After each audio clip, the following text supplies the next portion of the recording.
آپ کو معلوم ہے کہ ایک مکڑی بچے پیدا کرنے کے بعد بچوں کے باپ کو قتل کر دیتی ہے۔ جدید سائنسی تحقیق نے یہ بات پروو کی ہے کہ ایک مادہ مکڑی بچوں کو پیدا کرنے کے بعد وہ جو بچوں کا باپ نر مکڑی ہوتی ہے اس کو قتل کر کے گھر سے باہر پھینک دیتی ہے۔ پھر یہی بچے جب پروان چڑھتے ہیں تو بڑے ہو کر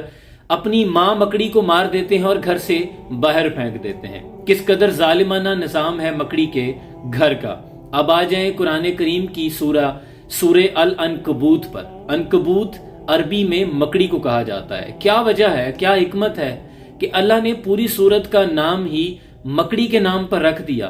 اور قرآن کریم میں فرمایا کہ گھروں میں سب سے زیادہ کمزور گھر مکڑی کا ہے اگر انسان علم رکھتے۔ اب اس میں حکمت کیا پوشیدہ تھی؟ جدید سائنسی تحقیق نے یہ ثابت کر دیا ہے کہ جب کمزور گھر کا خیال آتا ہے تو میں نے بھی پڑھنے سے پہلے یقیناً آپ بھی یہی سوچتے ہوں گے، اس کے جالے کی طرف اشارہ جاتا ہے کہ اس کا ظاہری جالا اس قدر کمزور ہے کہ اسے کہا جا سکتا ہے کہ اس کا گھر بڑا کمزور ہے۔ لیکن تحقیق کے بعد یہ راز کھلا کہ جو مانوی طور پر اس کے گھر کے اندرونی معاملات تھے، جو اندرونی دشمن اور خانہ جنگی کی طرف اشارہ تھا کہ اس کے اندر کتنے راز پوشیدہ ہیں۔ بلا شبہ قرآن کا ہر لفظ زندگی بخشتا ہے۔ جب اس سورت کی مزید تفصیل میں جائیں تو اس سورت میں تمام فتنوں اور سازشوں کا ذکر ہے۔ آغاز کچھ یوں ہوتا ہے، بہت سے لوگ ہیں جو یہ گمان کرتے ہیں کہ اس بات پر چھوٹ جائیں گے کہ ہم ایمان لے آئے اور ان کی آزمائش نہیں ہوگی، اور پھر یوں فرمایا کہ بہت سے لوگ ہیں جو یہ سوچتے ہیں کہ ہم ایمان لے آئے لیکن جب ان پر کوئی آزمائش نازل ہوتی ہے تو اسی آزمائش کو اللہ کا عذاب سمجھ لیتے ہیں۔ اس صورت میں یعنی بہت سے فتنوں کا ذکر کیا گیا۔ اب سوال ذہن میں یہ آتا ہے کہ فتنوں کا مکڑی اور اس کے جالے سے کیا تعلق؟ اس مکڑی کے جالے کو عام نہ سمجھے، اس میں بہت سے راز پوشیدہ ہیں۔ یہ مکڑی کا جالا اپنے دشمن کو کیپچر کرنے کے لیے ہنی ٹریپ بھی ہوتا ہے، اور اس کے جالے کا اشارہ زندگی میں ہمارے لیے بہت سی سازشوں اور فتنوں کی طرف اشارہ ہے کہ یہ زندگی اسی طرح الجھی ہے جس طرح ایک مکڑی کا جالا، اور مکڑی کی اپنی زندگی جس کے بارے میں آپ کو بتا چکا ہوں۔ اب سورہ نمل کی طرف چلیں، یعنی قرآن کی ایک ایک جو سورہ ہے اس میں کتنے راز پوشیدہ ہیں، اللہ نے نام بھی رکھا ہے تو کتنی حکمتوں کے ساتھ۔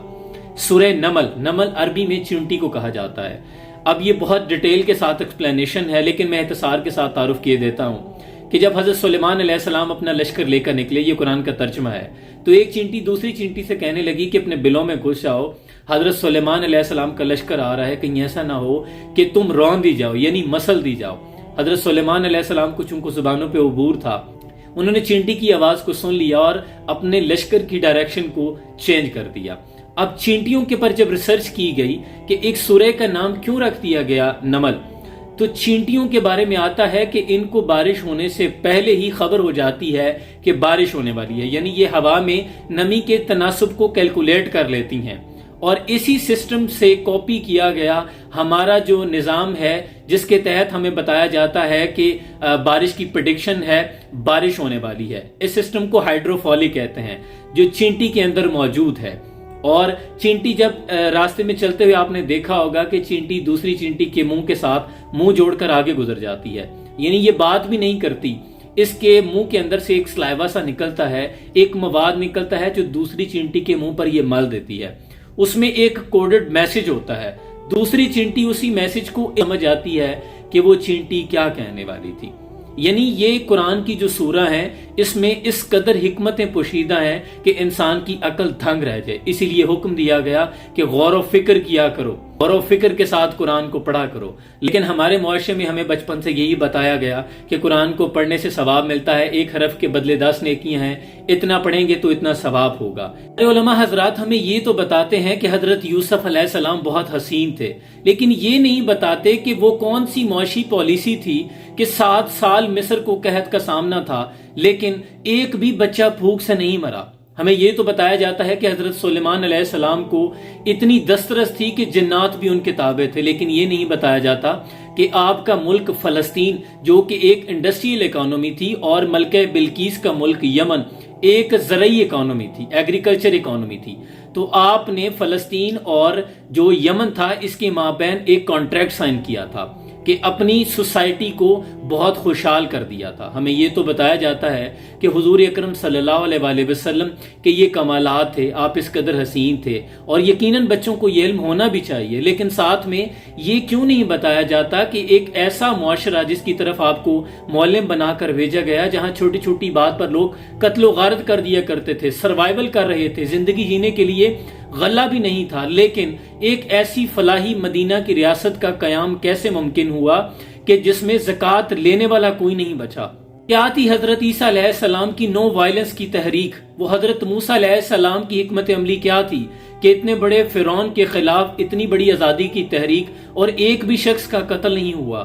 یہ بہت سی چیزیں ہیں جو سمجھنے کی ضرورت ہے، اس لیے میری آپ سے گزارش ہے کہ قرآن کو ثواب کی خاطر نہ پڑھا کریں۔ ثواب تو آپ کو ملے گا ہی، جیسے آپ ایک کمرہ بناتے ہیں تو کھڑکی اس نیت سے رکھا کریں کہ مجھے یہاں سے اذان کی آواز آئے گی، ہوا تو آپ کو آنی ہے، آپ کو نیتوں کا ثواب ملے گا کہ میں نے قرآن کو سمجھنا ہے، پھر اپنی زندگی میں اس کو امپلیمنٹ کرنا ہے۔ جیسے حضرت اشفاق فرماتے ہیں کہ اگر کسی فیصلے کی گھڑی آ جائے، نوبت یہاں تک آ جائے کہ آپ کو قرآن پہ ہاتھ رکھ کے فیصلہ کرنا پڑے، تو پھر قرآن پہ ہاتھ رکھ کے فیصلہ نہ کیا کریں، قرآن کو کھول لیا کریں، آپ کو قرآن بتا دے گا کہ فیصلہ کیسے کرنا ہے۔ تو اس کا ایک ایک لفظ انسان کو زندگی بخشتا ہے۔ جب آپ سمجھ کر پڑھیں گے تو پھر یہ آپ کے ذہنوں پر بھی، آپ کے اعصاب پر، آپ کے دلوں پر بھی اثر کرے گا۔ اقبال کہتے ہیں تیرے دل پر نہ ہو جب تک نزول کتاب، گراں کشا ہے راضی نہ صاحب کشاف۔ جب تک یہ قرآن تیرے دل پر نزول نہیں کرتا،